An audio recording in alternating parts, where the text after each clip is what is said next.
மக்களை பிரிக்கும் சனாதனம் நிச்சயம் ஒழிக்கப்பட வேண்டும். நன்றி, வணக்கம். சனாதனம் அப்படிங்கிறது வே ஆஃப் லைஃப். எப்படி நம்ம நடந்துக்கிறோம், வாழ்க்கையில் எப்படி இருக்கணும் அப்படிங்கிறது. சனாதன தர்மம் இருக்கக்கூடாதுன்னா அவங்க அப்பா அம்மாவை வெளியே துரத்துடணும். முடியுமா?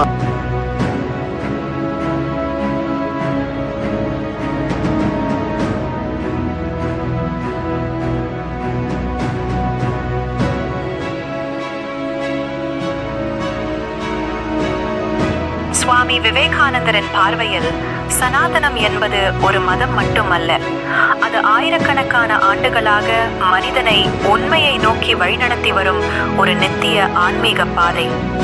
ஒவ்வொரு ஆன்மாவும் தெய்வீகமானது என்று விவேகானந்தர் கூறினார்.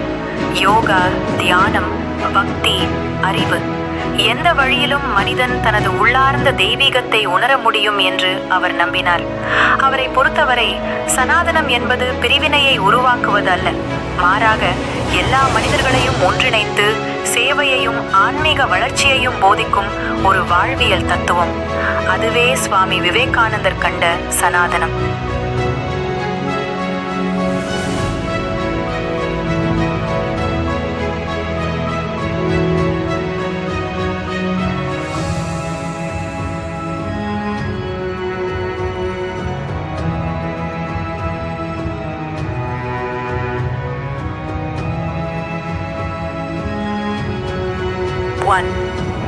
சனாதனம் பற்றிய விவாதம் உண்மையில் மக்களுக்கு விழிப்புணர்வு ஏற்படுத்துவதற்காகவா அல்லது அரசியல் ஆதாயத்திற்காகவா?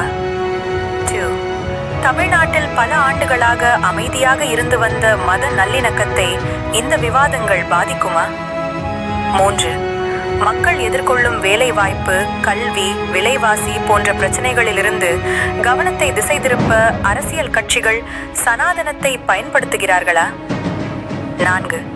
சனாதனம் பற்றிய முழுமையான வரலாறு மற்றும் அர்த்தத்தை அறியாமல் அதை அரசியல் கோஷமாக மாற்றுவது சரியானதா? 5. சமூக ஒற்றுமையை வலுப்படுத்த வேண்டிய நேரத்தில் மத அடையாளங்களை மையமாக கொண்ட அரசியல் புதிய பிரிவினைகளை உருவாக்குமா? 6. சனாதனம் குறித்த விவாதங்கள் தமிழ்நாட்டில் அறிவார்ந்த உரையாடலை உருவாக்குமா அல்லது தேவையற்ற மோதல்களுக்கு வழிவகுக்குமா? சிந்தியுங்கள், புரிந்து கொள்ளுங்கள், ஒன்றிணைவோம், தமிழகத்தின் அமைதியையும் ஒற்றுமையையும் காப்போம்.